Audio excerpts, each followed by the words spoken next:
ജയിലിൽ എത്തിച്ചിരിക്കണം ഈ ജിഹാദികള്. ഇത്ര ദുർസ്ഥിതിയാ.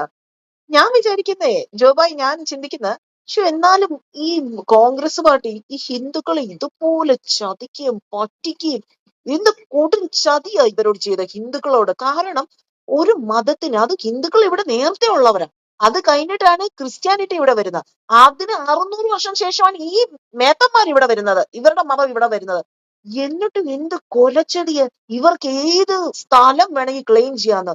എന്ത് ധൈര്യമുണ്ട് കോൺഗ്രസിന് ഇത്രയും വൃത്തികെട്ട, ഇത്രയും ഇൻഹ്യൂമൻ ആയിട്ടുള്ള ഒരു റൈറ്റ് കൊണ്ട് ഒരു പ്രത്യേക വിഭാഗക്കാർ കൊണ്ട് എഴുതി തള്ളാൻ, ഈ രാജ്യം മുഴുവൻ എഴുതി തള്ളുന്നതിന് തുല്യമല്ലേ അവർ ചെയ്തത്? ക്ഷമിക്കാൻ പറ്റുമോ ഏതെങ്കിലും ഒരു ക്രിസ്ത്യാനിക്ക് ഹിന്ദുവിനോട് ഈ കോൺഗ്രസിന് ഇങ്ങനത്തെ ഒരു പൊട്ട സാധനം കൊണ്ട്, ബക്ക ഫാക്ട് നമ്മളോട് സാധനം കൊണ്ട് ക്ഷേത്രവും പള്ളി വരെ ഇവന്മാര് ക്ലെയിം ചെയ്ത് വെച്ചിരിക്കുക. നാളെ പേഴ്സണൽ പ്രോപ്പർട്ടി വരെ, നമ്മളും നമ്മുടെ മക്കളും ഒക്കെ ജീവിക്കുന്ന വീടുകൾ വരെ ഈ ഈ ദ്രോഹികൾ വന്ന് ക്ലെയിം ചെയ്തിട്ടില്ലെന്ന് നമ്മൾ എങ്ങനെ അറിയുന്ന?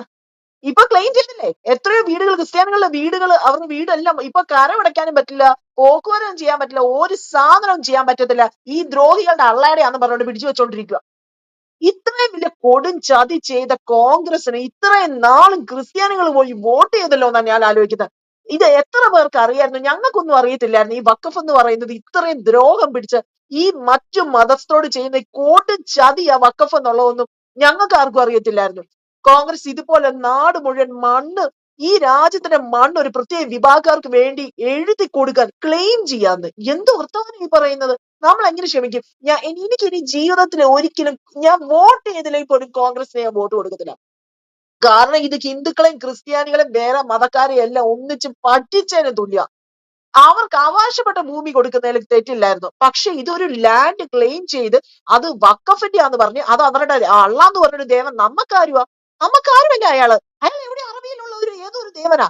നമ്മളൊക്കെ എന്തിനാ അയാൾക്ക് കീഴ്പ്പെടുന്ന? എന്തിനാ? ഇനി അതിനൊക്കെ എന്തെങ്കിലും തർക്കം വന്നിട്ടുണ്ടെങ്കിൽ ജനാധിപത്യ രാജ്യത്ത് ജീവിച്ച് ജനാധിപത്യ രാജ്യത്തിലുള്ള കോർട്ടിലും സുപ്രീം കോർട്ടിലും ഹൈക്കോർട്ടിലും ഒക്കെ വിശ്വസിക്കുന്ന നമ്മള് ഇവന്മാരുടെ കോർട്ടിൽ പോണോന്ന്, ഈ പൊറോട്ട കെട്ടുകാരൻ കോർട്ടിൽ പോയി നമ്മൾ ഇവന്മാരുടെ മുമ്പിൽ നമ്മൾ പറയണോ നമ്മുടെ ലാൻഡ് ഇവന്മാരുടെ അല്ല നമ്മുടെ ആണെന്ന്?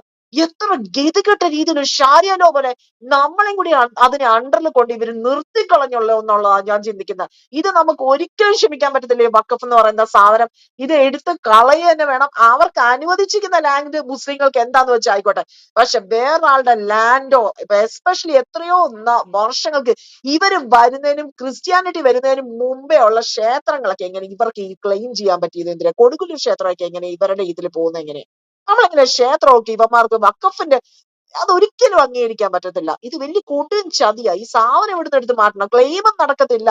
ഇവർക്ക് ഇവിടെ ജീവിക്കണമെങ്കിൽ ഇവർ ജനാധിപത്യ രാജ്യത്തിന്റെ ഉള്ള കോർട്ടിന് കീഴിൽ വരണം. അല്ലാതെ ഇവരുടെ സ്വന്തമായിട്ടുള്ള കോർട്ടിന് നമ്മളും കൂടി പോകണമെന്ന് പറഞ്ഞാൽ ജിസിയ നമ്മുടെ കയ്യിൽ നിന്ന് ഇപ്പൊ ഹലാല് വഴി പിരിക്കുന്ന പോരാ, ഇനി അവിടെ സ്ഥലവും കൂടി ഇവന്മാർക്ക് തീറ്റണം. നമ്മളങ്ങോട്ട് ക്ഷമിക്കണം. നിങ്ങളുടെ കയ്യിൽ പോലും ഇല്ലേ ഇത്രയും സ്വത്തുക്കള്? ഇന്ത്യൻ റെയിൽവേ കഴിഞ്ഞ വഖഫാന്ന്. ഹിന്ദുക്കൾക്ക് നാണമില്ല ഇവിടെ ഇരിക്കാൻ ഈ രാജ്യത്ത്? നിങ്ങളല്ല ആദ്യം ഇവിടെ ഉണ്ടായിരുന്നത്, നിങ്ങളുടെ പേരിൽ പോലും അല്ല സ്ഥലങ്ങളൊന്നും.